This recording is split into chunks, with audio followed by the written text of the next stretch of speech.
Добре дошли, мили мои приятели. Благодаря ви, че ме уважихте и дойдохте на празника ми, който не е единичен, нито двоен, а е троен. Първо е, че съм се явила на 6 май Сабака Рашик според баща ми, как колели агнето на бял свят. Втори е, че съм кръстен на Свети Георги. И третия ми е щастливо, защото тая година ме приеха в Съюза на независимите писатели в България. Браво! Без никакви...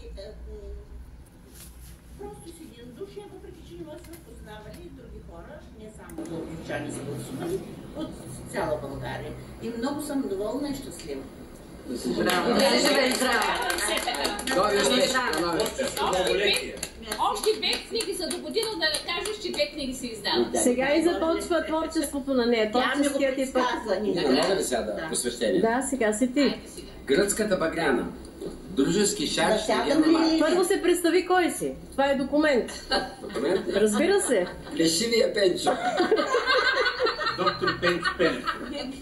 Пенов.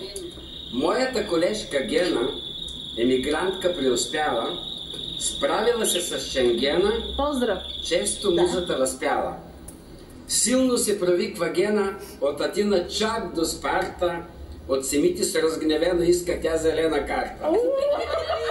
Вечер сяда зад бюрото, нощни стихове реди, но засича и перото, през нощта не й върви.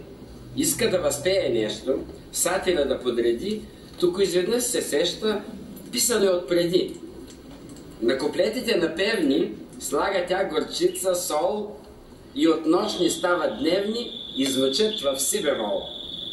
За какво разказва Гена в своята северна жена? За любов, не за Шенгена, който вече в тъмнина. Но управниците наши, България, хвърля в очите кал.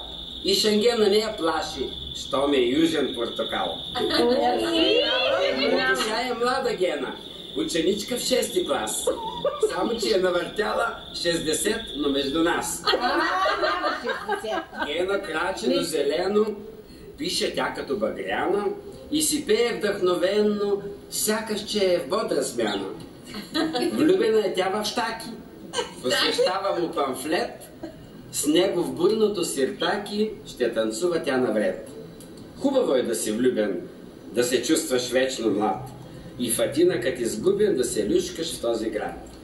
Като Гена няма друга, парус в бели небеса. Днес букет от теменуга искам да й поднеса.